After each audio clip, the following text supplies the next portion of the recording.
Gavi, Fermin en partance pour l'été prochain. C'est les rumeurs concernant l'FC Barcelone. Salut à tous, j'espère que vous allez bien. On se retrouve pour parler du FC Barcelone et les rumeurs mercato. Ouais, comme vous avez pu le deviner, bien sûr, ce sont des fake news. Des fake news sur les joueurs du Barça, on va en avoir énormément.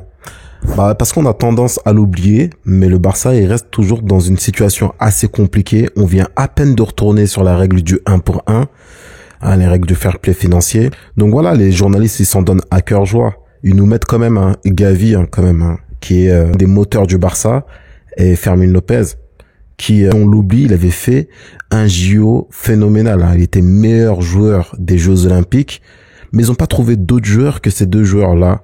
Franchement, ça aurait été plus crédible de dire, ouais, Hector Fort, une bonne offre, on le vend. Mais bon, voilà, c'est important quand même de se remémorer cela, de se dire que voilà, le FC Barcelone, il revient de très très loin et que le boulot que fait Hansi Flick, c'est un boulot incroyable. C'est un boulot incroyable. C'est important, en fait, de redonner à César ce qui appartient à César, de le remercier aussi énormément. Parce que l'année dernière, à la fin de la saison dernière, on n'aurait jamais pu deviner qu'on allait vivre une saison qu'on vit là actuellement.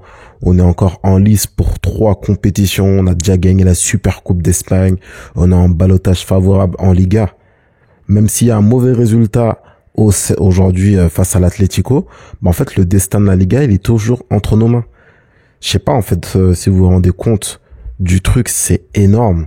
Ça fait super longtemps qu'on n'était pas dans cette position aussi confortable l'année dernière. Même si l'année dernière, en Ligue des Champions, il y avait des choses à faire. Mais l'année dernière, en fait, en Coupe du Roi, on était déjà éliminé. La Super Coupe, on l'avait pas gagnée. À la fin de la saison, on avait fait une saison blanche. Là, si la saison, elle s'arrête et on gagne pas d'autres titres, je dis pas qu'on fait une très bonne saison, mais on a gagné un titre. On joue très, très, très bien. L'équipe, en fait, tu sens qu'il y a quelque chose à faire, en fait, même sur l'avenir. On a fait monter des jeunes joueurs, des joueurs comme Casado, Lamine Yamal, continue à performer énormément, mais on a toujours cette petite difficulté, en fait, en termes financiers, c'est toujours compliqué. Et en fait, tant que ça sera pas réglé, on aura toujours des rumeurs comme ça, on aura toujours des trucs comme ça, on aura toujours des difficultés à amener des nouveaux joueurs. Ça, c'est évident, ça, c'est sûr et certain. Alors là, le dossier qui va être animé cet été, ça va être le dossier de l'ailier gauche, mais surtout le remplaçant de Lewandowski. Même s'il reste, en fait, faudra s'y pencher. Et voilà, si en termes financiers, c'est toujours aussi compliqué, peut-être qu'on va même pas pouvoir se renforcer cet été, mais vous savez comment c'est le football. Il y a des joueurs, ils sont disponibles à un certain moment. Passé ce moment-là, ils sont plus disponibles. Là, l'été dernier, c'était Julián Alvarez. Il était dispo. On n'avait pas les sous, il est parti à l'Atlético. Moi, je suis sûr que si on avait l'argent, il serait venu au Barça sans problème. Là, Alexander Isak, il va être, entre guillemets, disponible cet été. Si on n'a pas les sous, on passe à côté. Et pareil pour Victor Gyökeres, À moins qu'après, il y ait notre numéro 9 qui sort de je ne sais où. Mais voilà, le football, c'est qu'une question d'opportunité, de timing aussi. Si le timing, tu t'es pas sur le bon timing, tu rates des joueurs. On a raté Erling Haaland il y a un moment maintenant, en 2020. Il était pas cher. Il était à 20 millions. Après, on savait pas que ça allait être un craquetto. Mais dès ce moment-là, en fait, dès cette époque-là, on avait déjà des difficultés financières. Donc, voilà, c'était important pour moi de se dire quand même, les gars, même si en ce moment, franchement, on mange très très bien. Mais on vient de loin, en fait. On vient de super, super loin. Les problèmes financiers, ils sont pas totalement réglés. Et c'est pour ça que là, on va continuer à avoir énormément de rumeurs. Et ce qui est un peu chiant, c'est que ça vient à un moment où, en fait, on a besoin d'un maximum de concentration pour les joueurs. On sait que certaines rumeurs peuvent venir titiller les joueurs.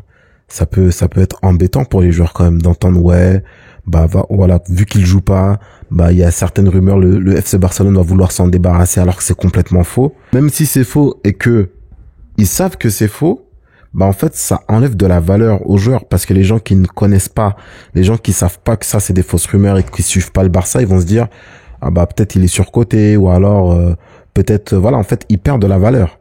Donc, tant qu'on n'aura pas réglé ces problèmes financiers-là, les problèmes d'argent, en fait, on sera pas totalement relancé. Là, sur le plan sportif, cette année, c'est très très bien et j'espère vraiment que ça va être concrétisé avec un titre. Mais en fait, sur le long terme, si sur le plan financier, on revient pas à une situation stable, on sera toujours en fait en phase de reconstruction. Bien sûr, gagner des titres, ça va te rapporter de l'argent, ça c'est évident. Mais si ça ne te rapporte pas assez pour couvrir les dettes, payer les salaires, etc., bah en fait tu seras toujours dans cette boucle infinie là où il y a ce truc là où tu peux pas acheter les joueurs que tu veux, ou alors t'achètes des joueurs, tu peux pas les enregistrer, ou alors ceci, ou alors ça. Franchement, hâte de sortir de ce pétrin là. Et déjà rien que pour que le coach construise son équipe, construise l'équipe qu'il veut construire, et qu'on a moins de rumeurs comme ça en fait, qu'on laisse nos joueurs tranquilles. Donc ouais, on vient de très très loin. Hein. On n'aurait jamais pu deviner en début de saison qu'on allait vivre une saison comme on vit là actuellement. Merci à Hansi Flick, il fait un travail monstrueux quand même. Là, en ce moment, on est en pleine bourre, donc on prend pas assez de recul pour en reparler. Mais c'est vrai qu'en voyant ces rumeurs-là, tu te dis, s'il y a des rumeurs sur le Barça, c'est pas pour rien, c'est pas anodin en fait. Bah, il y aura toujours des rumeurs parce que c'est un gros club, mais ce genre de rumeurs où on te dit que tes joyaux ils sont en vente, c'est juste parce que en fait, financièrement, c'est très compliqué. Financièrement, en fait, on est en reconstruction. Même, j'ai envie de vous dire, même sportivement. C'est juste que là, ce qui se fait actuellement, pour moi, c'est du exceptionnel. Franchement, être un favori de Ligue des Champions alors que ces dernières années, on se mangeait des humiliations ces dernières années. On allait même en Europa League 2 ans d'affilée. C'est du exceptionnel. C'est ce qui prouve que le FC Barcelone, c'est mesque un club, quoi. Donc, on reste concentré. Gavi, Fermin, à moins qu'il y ait une dinguerie, hein, ils vont rester cet été. Ils sont destinés à briller pour moi au FC Barcelone. Après, je sais pas quel rôle ils vont avoir. Promettre. Mais non, c'est des joueurs qui sont au FC Barcelone et pour moi qui vont rester pendant plusieurs années. Là, les gars, c'était une petite vidéo, hein, juste pour nous dire qu'on vient de loin quand même. Et il faut profiter de ces moments-là, pas écouter les rumeurs. J'espère que ça vous aura plu. N'hésitez pas à liker, à vous abonner. Et à lâcher un petit commentaire. Moi, je vous dis à très bientôt. On essaiera de débriefer le match entre l'Atlético et le Barça. Allez, ciao, ciao.